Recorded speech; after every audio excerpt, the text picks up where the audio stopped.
ayan na naman po mga friends. Welcome po sa ating vlog sa hapon na ito dito sa ating channel, Nikki TV.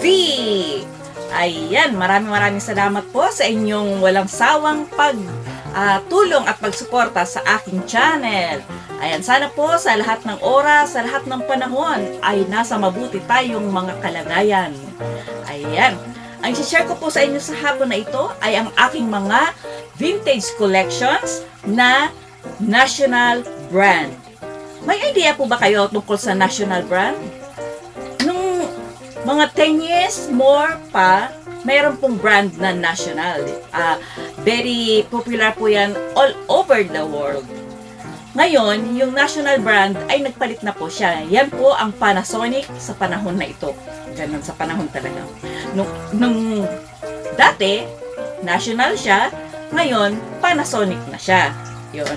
Kaya i-share ko po sa inyo ay ang mga national brand na mayroon akong collections. At syempre, mga vintage po sila. At umpisahan na po natin. Sit back and relax and watch my video. At muli, thank you. Diyan lang po kayo. Wait lang. Umpisa na natin in 1, 2, and 3. Hey! Hello friends! Welcome to my channel, Nikki TV, Hello Kitty Collector for 25 years. Don't forget to like, share, and subscribe to my channel. Thank you!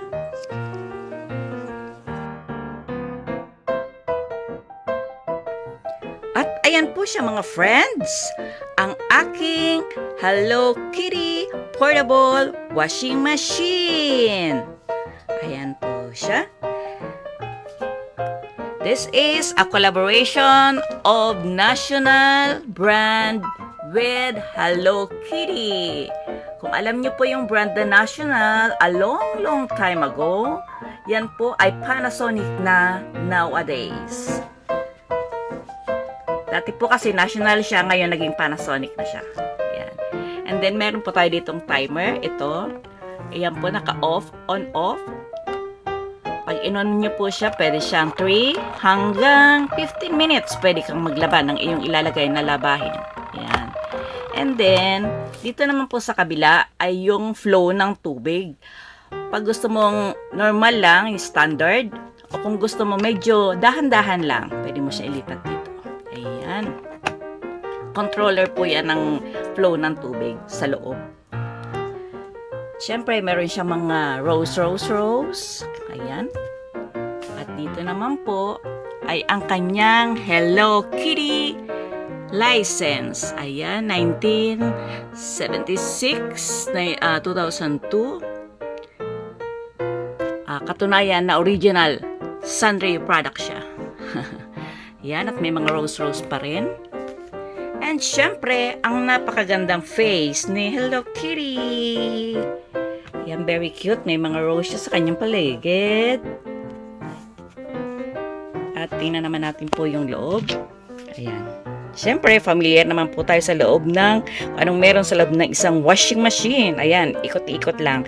Ikot-ikot lamang. Parang buhay. Ayan. At maya-maya po ay ipapakita ko sa inyo kung paano ang paggamit ng portable washing machine na yan. Hindi na kinakailangang i-memorize. Napakadali po lamang. Just wait a minute. At ayan nga po mga friends. Siyempre, need natin siyang i-connect sa kuryente. Ayan po. Kinakailangan natin siyang isaksak dyan. Paalala lang po, 110 lang po ito. Hindi to po pwede sa 220. Kaya kung 220 po ang inyong kuryente, kinakailangan nyo po ng isang adapter or transformer. Ayan. Pag nakasaksak na po siya, ito naman po ay natatanggal. Ayan, nahihiwalay po siya. Ayan po yung kanyang pinakang makina kumbaga. Ayan. At ito naman po ay para siyang balde.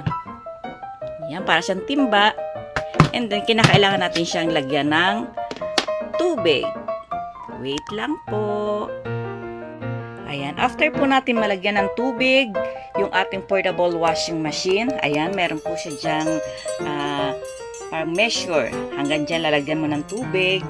And then, ipapatong na po natin siya dito sa kanyang pinakang machine.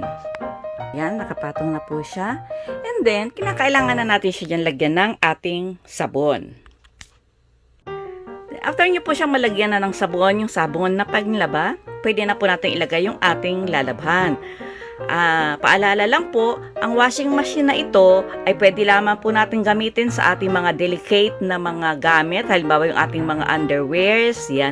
Yung mga malalambot lamang po. Hindi po pwede dito yung mga matitigas at yung mga malalaking labahin. Yung mga katulad natin mga underwear, yan. Yung mga soft at maliliit lamang. Halimbawa katulad po nito, yan. Pag halimbawa maliligo ka, syempre nakakatamad naman na pa isa-isa yung iyong underwear na lalaban, pwede mo munang ilagay siguro dyan. Pag medyo mga 3-4 na piraso na siya, pwede mo na siya umpisahan laban. O, diba? Ayan. Pag nilagay na po natin yung ating labahin, ay takpan na po natin siya. Takpan po natin siya para hindi po mag-flow yung tubig sa labas at hindi po mabasa kung saan natin siya inilagay na lugar. Ayan. And then, i-on na po natin siya. I-on natin. Ilagay lang muna natin. Example lang naman to. 3 minutes. Ayan. Naririnig niyo po. Yan yung normal na paggalaw ng tubig sa loob. Tingnan natin, silipin natin. Ayan po siya. Yan. Ganyan lang siya. Parang gulong ng buhay. Ikot-ikot, ikot-ikot. Diba? And then, pag natapos na siyang labhan, syempre, kinakailangan nating itapon ng tubig.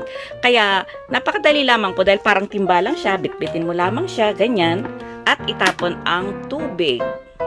At ganoon lamang po ang paggamit nito, napakasimple. Ang kagandahan po nito, may washing machine ka na, may timba ka pa. Oh, hindi ba? Okay friends, maraming salamat. Sana po nagustuhan ninyo ang aking vlog sa hapon na ito.